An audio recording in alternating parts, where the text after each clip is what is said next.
Hello everybody, welcome back. Today as well we have got you another video. In this video I'll show you how you can download GTA San Andreas on iPhone. But before that, please do make sure to like our video, subscribe our channel, and yes, without any further delay, let's get started.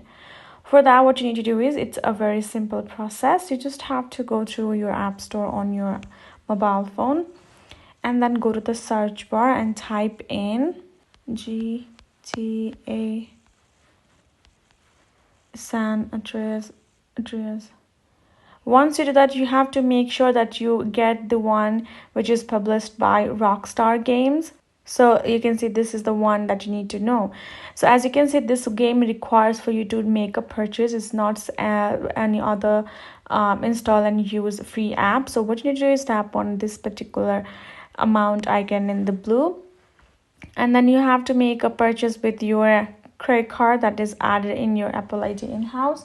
Once you make the payment, the download will start. Once that it has been downloaded, you can go ahead and start playing. You can see the interface gonna look like this, as showed the preview at the bottom, and then you can use it likewise.